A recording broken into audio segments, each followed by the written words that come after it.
Hi, I'm Bob Wright.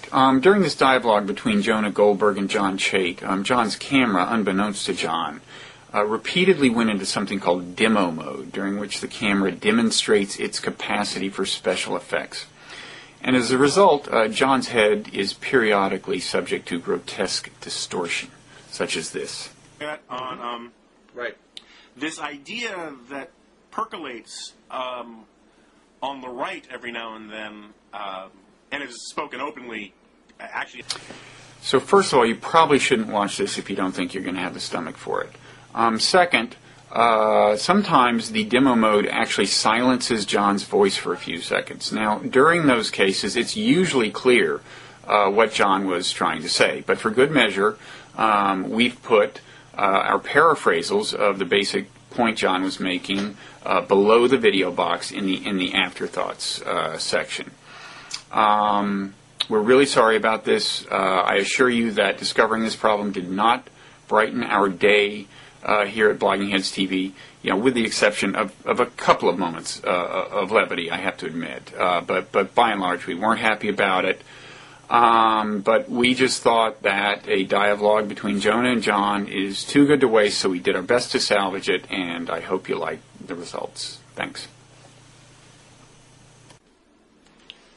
Hello. Hello?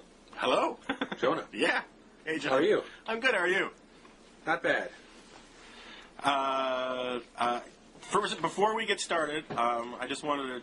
I sent you an email, but I'm not sure you got it because you were already in whatever your studio or whatever it is. Yeah, it's in our studio. I got grief last time for not returning fire in something called the Coffee Mug Wars. And because apparently you were showing some schmancy coffee mug.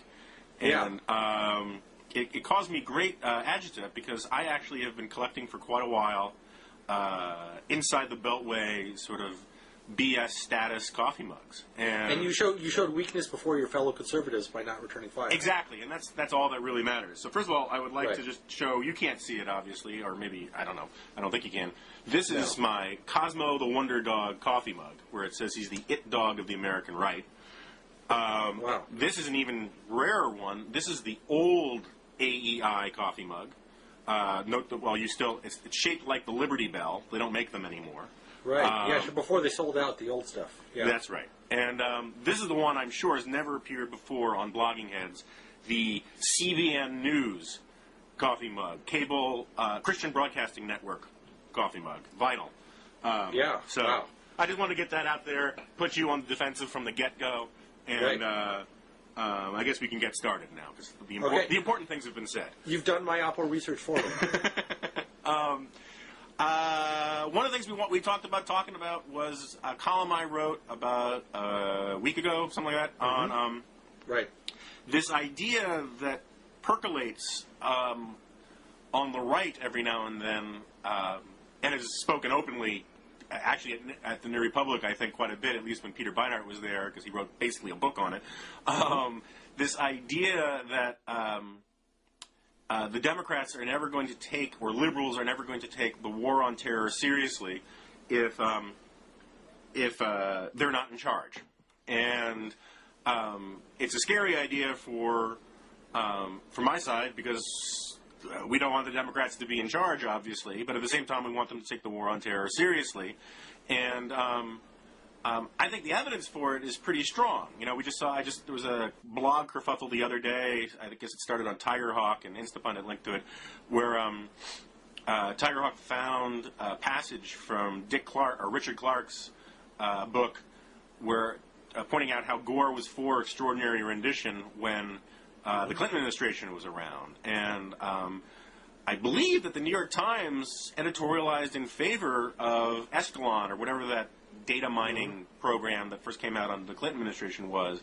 And both, Bill and Hillary and Al and the New Republic and pretty much the entire Democratic establishment said all sorts of sensible things about the threat from Iraq and the threat of his WMD program and all of the rest. And now that they're not in charge and it all can be pointed at Bush, there's this sense on the right that these guys are just going to be backseat drivers and point fingers and cast blame and not take the war on terror seriously if they can't be in charge. Well, let me make one of those points, which is the threat of Iraqi weapons of mass destruction. I took it seriously, and I think people at the New Republic took it seriously when we thought there were weapons of mass destruction. When we've learned that there weren't, we changed course. And that's where we kind of diverge from a lot of conservatives who continue to take seriously that threat, or at least sort of pretend that everything about that threat hasn't changed. So I'm not sure I see it that way. I mean, I don't mean to jump in too quick here, but if you listen to Nancy Pelosi, if you listen to John Kerry, you listen to John Edwards, you listen to pretty much all the mouthpieces, certainly Ted Kennedy. You listen to the mouthpieces of the Democratic Party. If you listen to the guys, say, Taft and that kind of thing, you get the sense that all of these Democrats think that they were lied to. I mean, there's a certain credit should go to Hillary that she can't say that she was lied to, although she kind of hints at it, just we were misled into war and all that. But she hasn't apologized because she actually said, Chris Hitchens was good on this. She said that, she made her vote based on the data as she already understood it from being in the Clinton White House. And what to me is unserious. I have no problem with people saying. I don't think it's unserious to say we screwed up in terms of the intelligence on WMDs or anything like that. We obviously did. What is unserious is for people like Jay Rockefeller to go out there and say that he was lied to when it was his job to look at the intelligence, and he did, or he claimed to, and then he went on the floor of the Senate and said that Iraq posed a serious threat. The idea that somehow the musical chairs game stops and the only person to blame is George Bush is really an remarkably unserious position. I think you're falling. There are a lot of points I want to make in opposition to what you said. I think the most fundamental one, is that you're falling for a fallacy that I think people on the left and the right are making. And that's a failure to distinguish between two different points. One is that, yes, we were lied to. Yes, the Bush administration did its best to exaggerate and hype the threat and acted in many ways in bad faith. On the other hand, there also was a lot of intelligence, much of it dating from the Clinton administration, to suggest that Saddam Hussein had weapons of mass destruction. So, I think you have people on the right say, no, we weren't lied to. Everyone thought Saddam Hussein had weapons of mass destruction. And then people on the left say, everyone didn't think we had weapons of mass destruction. We were just lied to by the Bush administration. Well, everyone thought Saddam Hussein had weapons of mass destruction, and the Bush administration decided to gild the lily and make the case seem stronger and more immediate than it was. So when Democrats come out and say we were lied to, I think they're being accurate, as long as you don't take it and say the entire notion of that Saddam Hussein had weapons of mass destruction was a lie. That entire notion was not a lie. But there were all these elements of the story that were exaggerated and hyped. Yeah, I'm open to the suggestion that there are examples of that, but and we can have an long and my guess is really fruitless and boring conversation about the 16 words controversy and all that, but right, the aluminum tubes, the flightless drones, the mobile biological labs. There are lots of examples of intelligence that were clearly taken out of context and deliberately hyped. I mean, I think that's just factual. Well, again, we can have an argument on all that stuff. A lot of that. Right. I mean, and I'm willing to concede that there was some exaggeration out there. I mean, I think it is. Right. I think it is. We can argue all day about who forgot to pick up who. Let's just say we're both wrong. And I don't know if you remember this, but Paul Wolfowitz gave an interview for Vanity Fair with Sam Tannenhouse, which at the time was hugely controversial. And I remember Meet the Press. I remember Russert making a big deal out of it, because there was a weird wording where Wolfowitz basically said that they agreed to focus on WMDs because it was the one issue that everyone could agree on. And the way he said it, it made it sound like it was sort of a cynical thing and all of the rest. And but if you looked at it in context, basically what he was saying was that since there was no serious disagreement on the WMD issue, and since both Democratic and Republican administrations, Ken Pollock, New Republic, National Review, the French, the UN, yada, yada, yada, since everybody basically agreed on it, it just made sense as a consensus issue to focus on it. And there were some of us who editorialized at the time that focusing on WMDs shouldn't be the primary thing, but it was the easiest thing. Right. And regardless, we're getting way off subject here. My only point is that the getting back to sort of how the Democrats respond to all of this, the Democrats now are in this position of I mean, it makes your original piece on why you're a Bush hater seem almost like a love letter to Bush in its reasonableness and civility compared to the stuff that we hear. Kind. I'm sorry? That's so kind. Go on. Well, compared to the stuff that we hear every day, where it is just assumed that everything that Bush did, everything that Bush does, is based on these nefarious neocon plots. That if a word comes out of his mouth, it must be a lie, and that no one else is responsible for the place that we're in, and that to have any expectation that the Democrats should actually care about the old notion of partisanship ending at the water's edge, people just think you're naive for even bringing it up. Yeah, let me respond to that. A couple of points. I think it's definitely true that people filter their foreign policy thinking through a partisan lens. It was true during the Clinton administration, and it's true during the Bush administration. I think it's true on both sides. In both instances, I think you have a lot of conservatives who basically have just been blindly supporting everything the administration has done for partisan reasons, and you have some liberals who, as you say, every element of it must be, maximally dishonest and evil for the same reason. I think the Clinton administration, issues of extraordinary rendition or intelligence, surveillance, etc. It all seemed for a lot of people is based on what president do you envision doing this, and people. So, they fear a strong executive when the other party is the executive, and they don't when someone they like and trust. I think, you're mistaking that for this trope going back several years of, lack of... And that's this very large, vague accusation that I think... is somewhat true of a small number of people, mostly on the political fringe, but tends to be wildly overstated and is really the thing that I think has just been crippling conservative foreign policy thinking. Everything seems to boil down to this idea of seriousness and toughness, and do you understand the threat? And, this idea of, like, after 9/11, Bush got it in some fundamental way. And, I don't put zero stock in this idea. Throughout history you can see examples of this, the idea that like Churchill understood the Nazi threat and he became the man to lead the English, etc. So it's not nothing, but it's not everything. And when your foreign policy thinking is based on everything on this, you get, you get to absurdities. You get to people who don't care about the specifics of, as long as Bush knows to attack the bad guys, that's all that matters. When the fact that, which bad guys, how do you attack them? What else are you going to do besides attack the bad guys, etc.? All those questions fall by the wayside. It becomes this metaphysical exercise in hero worship. Well, to be fair, a lot of the hawks these days are pretty PO'd with Bush for not killing enough bad guys.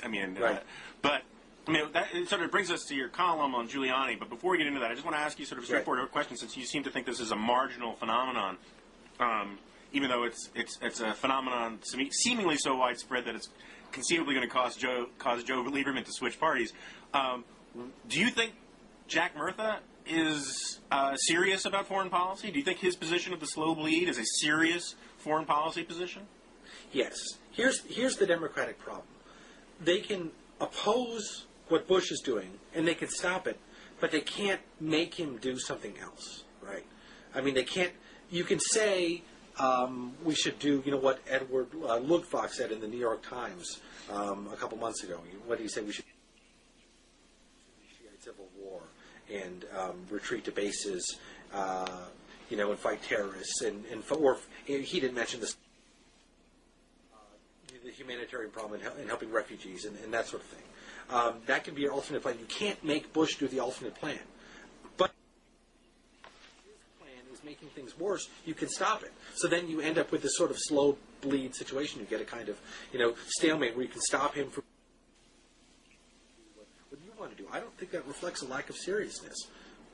It strikes me as seriously... I mean, if it doesn't reflect a lack of seriousness, then I think it's so seriously wrong as to be sort of baffling. I mean, the idea I hate to say it, but I'm sort of a Kucinich guy, on this. At least he has the courage of his principles on this stuff. If you believe, it's sort of the John Kerry thing from Vietnam. How many more lives do you have to die for a mistake? Right. You have now this situation where you had a chorus for years saying Bush was crazy for staying in the chorus, blah blah blah blah. So Right. he comes up with this plan. Where he consulted all the various, departments and all that. I mean, the White House, I went to a briefing at the White House, senior policy guy there, walked me through all the flow charts and all of it about how they came up with this plan. Mm-hmm. They seemed sincere that they really were trying to come up with a plan. It wasn't just a political cover. And so they come up with this plan to change the course. They put in this guy that the Senate Democrats voted for, I think it was unanimously, Petraeus. And then they announced the plan that Petraeus is being put in charge to run. It seems on every, they want to get credit for opposition, but at the same time they don't want to have any of the consequences of following through on their principles. And it strikes me as a profoundly unserious position.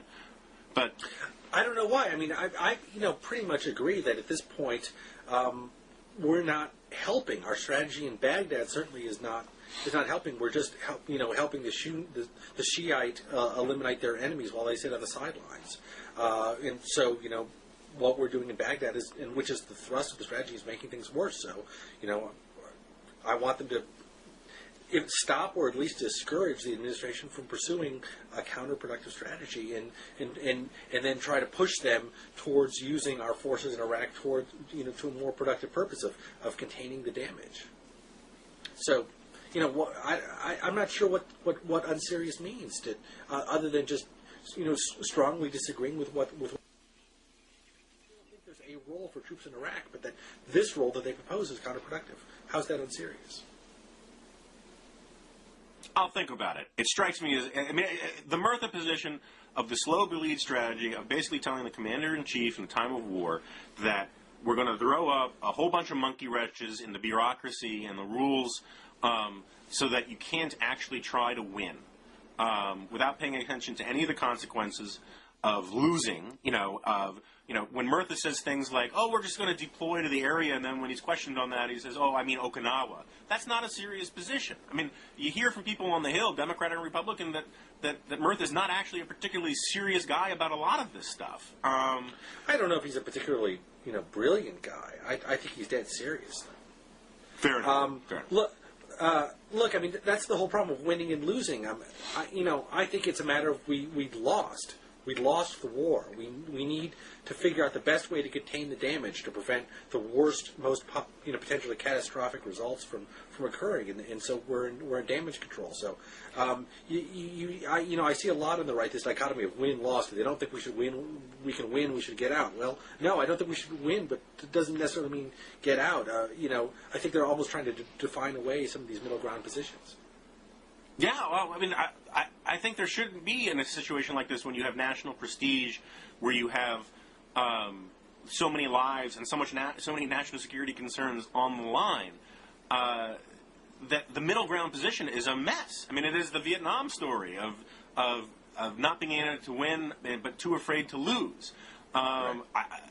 There's a perfectly, and I've been saying this. Well, that's a middle ground position. That's not the only one. I mean, that's not necessarily what I'm talking about. Fair enough. I mean, we can do this all day, but we need to move on. Okay.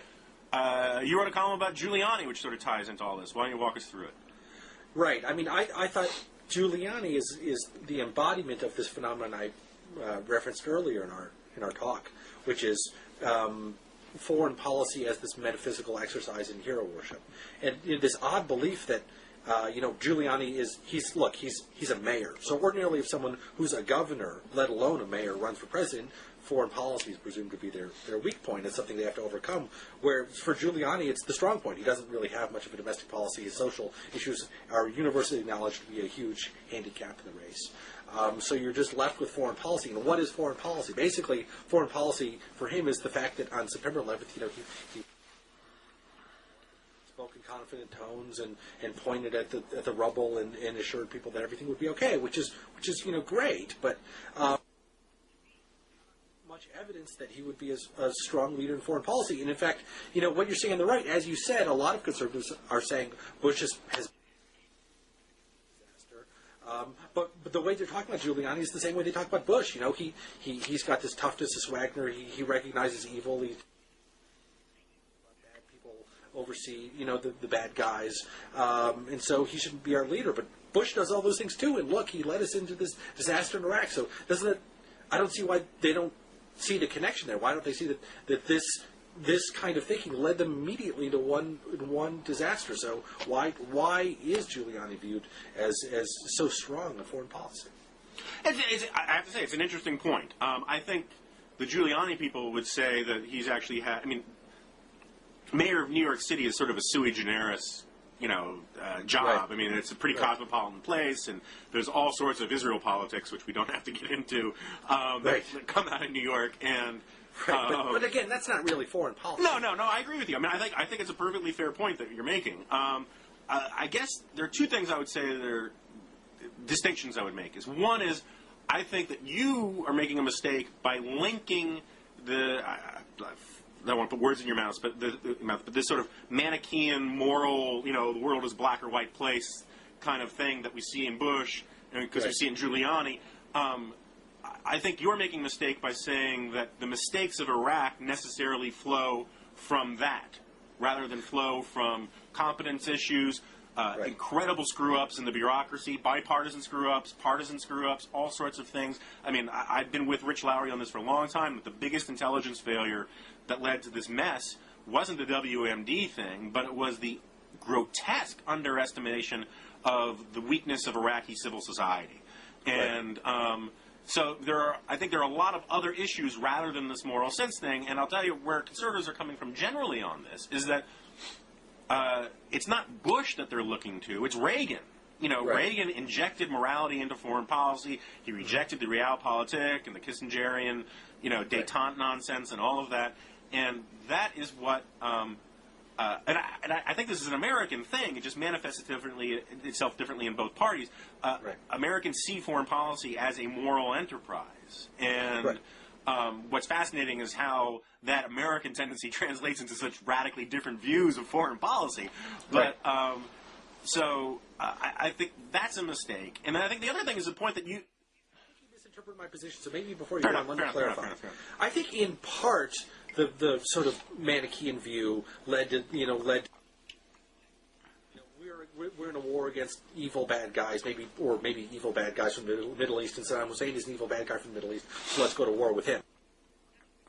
The bigger problem I'm talking about is the fact that conservatives thought that this idea of Bush gets it, the Manichaean thing, was enough. That basically, because he gets it, we don't have to worry about the details. And conservatives have been so delinquent in acknowledging all the flaws, the ones that you're talking about right now, because, he gets it, so he's the leader and we should trust him, period, end of discussion. And that's the same mistake that's happening with Giuliani. Okay, he gets it, but that's getting it, the Manichaean struggle between good and evil is not enough. That's my point. It comes down to the details, It's not just killing the bad. You have to know which bad guys to kill, where, when, how, and etc.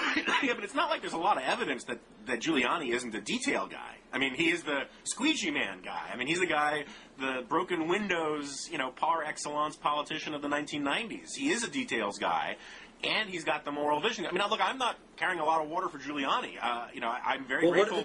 What is foreign policy? I mean, when he talks about foreign policy, I don't see any details. It's all broad strokes. I think that is a perfectly legitimate point, and I think I probably agree with you that he's getting a free ride because he positioned himself well after 9/11 and all of the rest.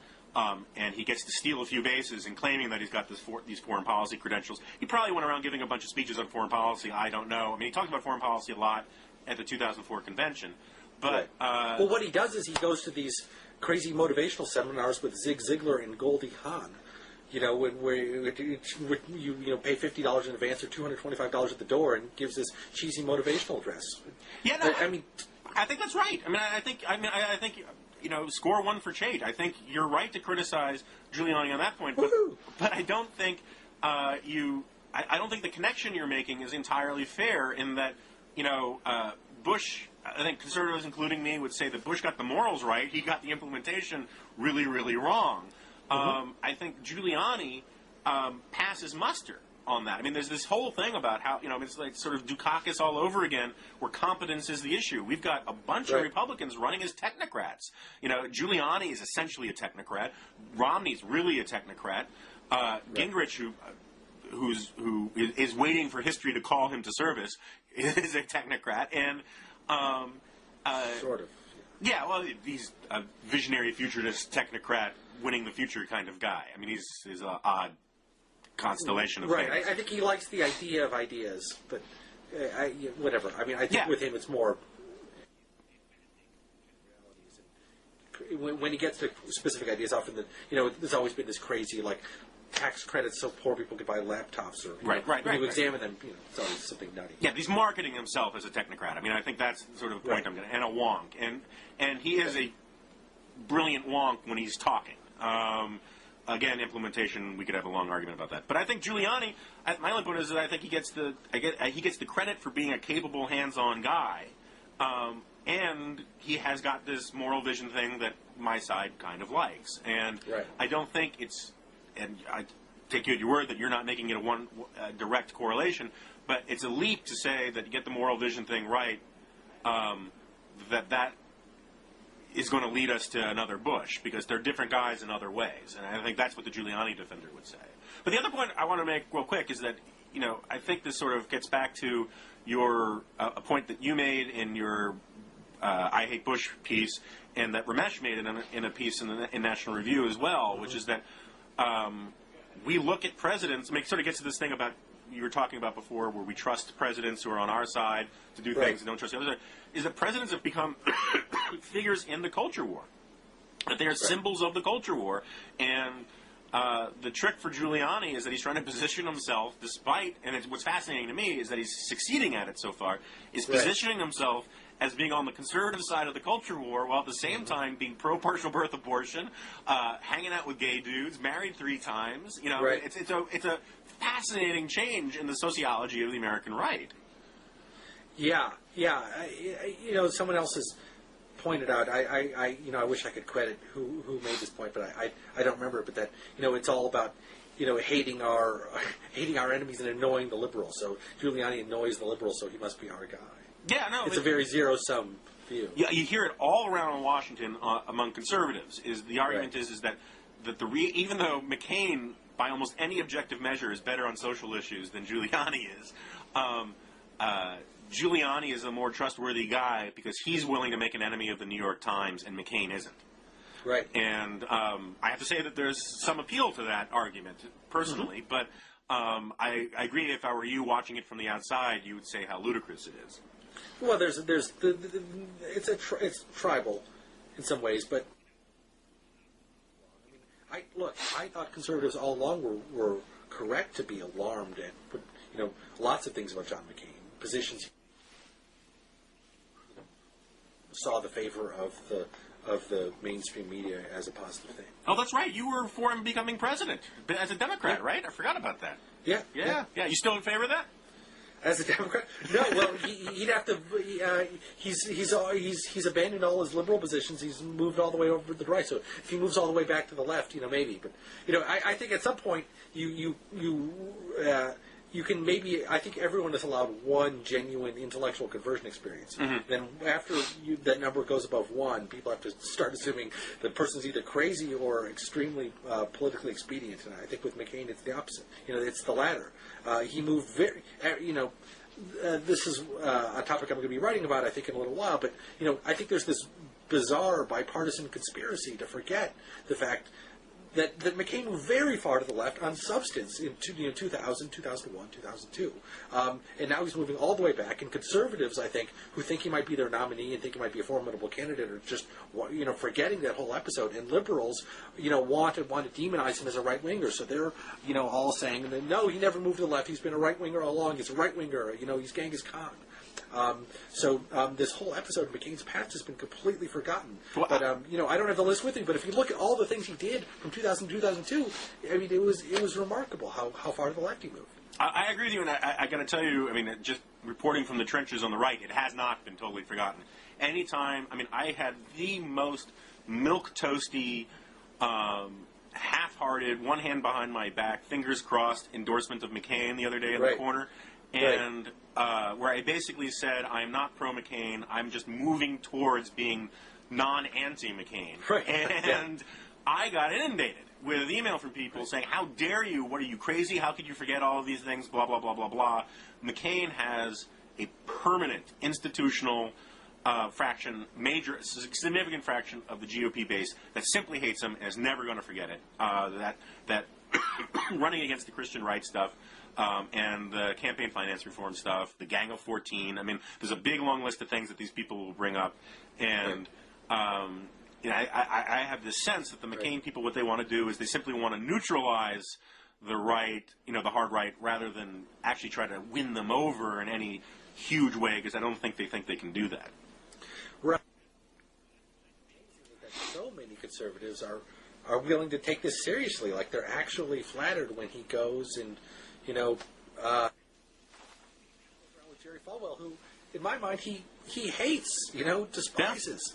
That, you know, he's it's so obviously funny, you know, if you know, Zell Miller started, you know, moving to the left and running for the Democratic nomination and having love-ins with the AFL-CIO, you know, I don't think I would be saying how wonderful it is he's seen the light.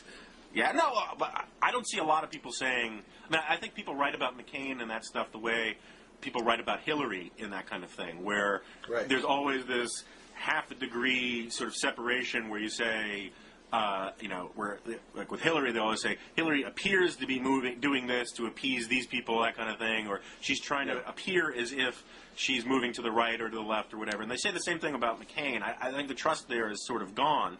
More interesting to me is how Romney's getting so little credit for pandering to the right. You know, I mean, we're supposed to like it when these guys pander to us, and he's not getting credit for the pandering. You know, it's very weird. But anyway, yeah, it is. You know, I find this whole Republican primary race so fascinating because the lead candidates are all, you know, in their hearts, I think, social moderates to social liberals. At least on a lot of these key issues. In your heart that you know they're wrong, kind of thing. Yeah, right, exactly. And they're all basically making the case of, like, who cares what I believe? I just promise, you know, I'll put it down in paper. I promise I'll appoint the following judges. I'll do the following things for you. It's a purely contractual, you know, exchange-based exercise. But, you know, I'm looking forward to this primary because I think the Republican primary is going to consist of these three guys, you know, all accusing each other of being phonies, you know, correctly. Yeah. So, you know, this is sort of an ancillary point of I think the field has got to be open for a real conservative insurgent, be it Gingrich or Brownback, in the way it just has never been before. Yeah, I mean, there is a debate that I sort of invested in because I predicted that there's going to be a debate on this, but there's a debate on the right about whether or not it makes sense, given the shortcomings, let's say, of the Bush administration, whether it makes sense to have a transactional relationship with the president. You know, this sort of Bush campaigned as the real conservative. He claimed, you know, unlike McCain in 2000, he said, you know, I'm the real conservative. I'm born again. I'm pro-life. Right. You know, he claimed that it was a sort of an identity politics, tribal kind of, I'm a conservative in my genes kind of thing. And there's an argument that those kinds of guys then get to take the right for granted because they figure that you're one of them and that you're allowed to do whatever you want. You get problems like Harriet Miers, for example. And the other alternative is someone like Nixon, who obviously had serious problems, but the relationship was similar, where, you know, Nixon hated the Buckleyites, said that they were the cause of evil in the party and all that kind of stuff, but he realized, I think Pat Buchanan persuaded him, said, look, you need these guys. And so Nixon swore to do X, Y, and Z. And there's an argument to be made, I think a pretty good one in some ways, especially if it's a choice between winning or losing in 2008, that, you know, maybe a guy who says, look, I'm not really one of you, but I promise to be against Roe v. Wade, and I promise to be against tax hikes and this or that, and then other than that, leave me alone. It'll be an interesting debate, because none of these guys can really claim at this point to be part of the real conservative movement. And even Newt's got issues on that front, too. I mean, really? Well, yeah, I mean, he's not beloved by social conservatives. He doesn't talk about social conservative issues very much. Right. I should clarify or disclose whatever my wife is working for him right now. Yes. But he stays away from a lot of the sort of, divisive issues. He's sort of a 70-30 issue guy. And his divorce and all that never really helped him with the social conservatives and all the rest. So it's sort of interesting. Ever since George Allen imploded, there hasn't been someone claiming plausibly to be the real Reagan guy. Right. And so we got to see. Since we talked so much about the Republican primaries, is there anything you want to say about how the Democratic primary is shaping up in terms of the Geffen, Obama, Hillary extravaganza? Geffen, Obama, Hillary. Well, my overall view, I wrote a piece a couple weeks ago that I think the argument about Hillary Clinton's inevitability is way overstated. Yeah, I like that piece. I thought it was a good piece. Thank you. I saw on Trade Sports today that Clinton is over 50. Obama's at about 20, 22, something like that. I'm thinking about putting some money. I would give Obama at least an even shot of winning the nomination. Yeah, I thought I saw it. I guess it was Rayhan Salam at the American Scene linked to something. I guess Noam Schreiber wrote for you guys a while back, which I thought was kind of interesting. It was a breakdown of the demographics from the New Hampshire primary in 2004, where Edwards did better among sort of upper income Volvo driving elites, and Kerry did better among working class types, even though intellectually their constituencies are exactly the opposite. And what I was sort of thinking about, when I read that the other day, is how it sort of ties in with your piece. Is that if the explanation for that, which I can't remember if it was Noam or Rayhan who put it forward, but if the explanation for that is that working class types, or as they put it, poorly educated voters, are simply inclined to go with the front runner, and that they just want to go with whoever's going to win, then that's a sign that while Hillary's in great shape, she's also got this enormous vulnerability, because it means a tipping point can be hit very, very quickly. And all of a sudden, if it doesn't look like she's going to win, then the entire rationale for her campaign sort of implodes. And for a huge part of it. I mean, I think there are other reasons people like Hillary besides fair enough. You're right. I think there's a massive feedback effect that you're going to get, and I think it'll start right away with Iowa, just like you saw in 2004. Yeah, I mean, in terms of the Obama Geffen thing, I mean, I personally, I just think it's hilarious that Geffen is pissed off at Bill Clinton because he didn't free Leonard Peltier. Although I saw that Mickey said that he thinks it's because Clinton promised that he was going to free Leonard Peltier and didn't, which also sounds plausible to me. I'd buy that. And I just want to get Leonard Peltier's name out there among top-ranked Democrats as much as possible to begin with. But so Leonard Peltier.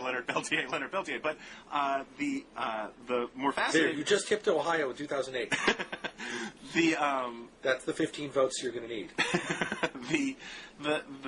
What's interesting to me is, there's this obsession. I was listening to it on NPR just now. They were talking about it on Brit Hume's show last night about who won in this silly exchange. Did Obama win or did Hillary win? And they make it sound like it's zero sum and that there has to be a winner and a loser. And they make it sound as if that it's at all knowable who won. I mean, all of these things, this will be gone in a week. And it may come back in a year in ways that none of us can predict to screw one or the other one. I mean, it's totally unknowable. My guess is they both won a little and they both lost a little, which is what you would expect in the opening round of a very long fight. Is that you throw some punches, you test the other guy, you take some punches, but you also learn where you're weak and all the rest. And but it's sort of reporting has been shallow. No, heaven forfend. I would never suggest such a thing. So. Well, we're running out of time, so maybe we should end on the most important story of the week. The most important story of the week. This is the story that's going to reverberate for years and maybe decades to come, and everything else we said about Iraq will all be seen as trivial in hindsight. Right.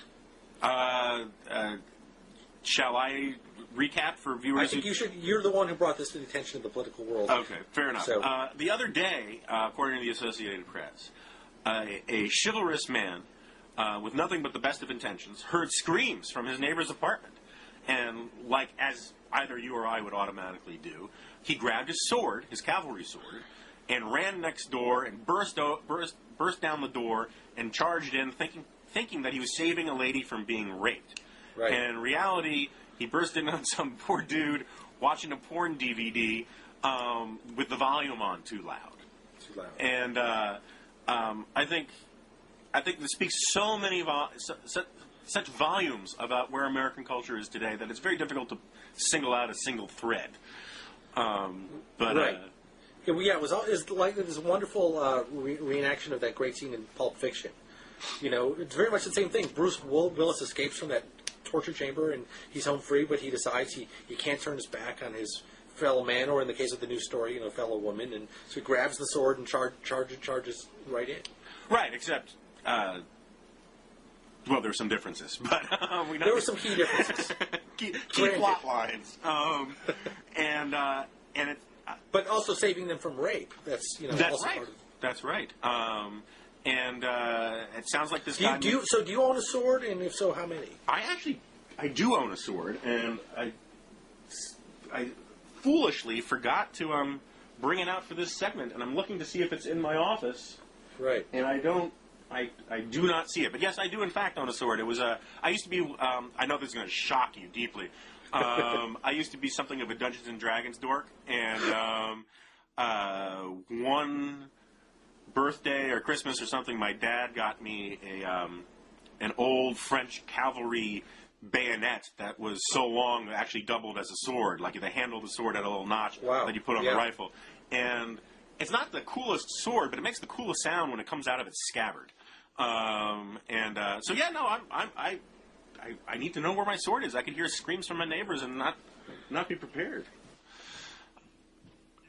That's good, and now we have this on record. So if any of your we get into another one of our blog wars and I'm found beheaded somewhere, yeah. I think there's a lot of evidence to search your office for a bloody sword. Fair enough. I will waive to the search if you're found beheaded. So. All right. On that cheery note, okay. It was fun talking to you. And you too, John. I'll see you next time, I guess. Next time. All right, man. Bye. Bye. Goodbye.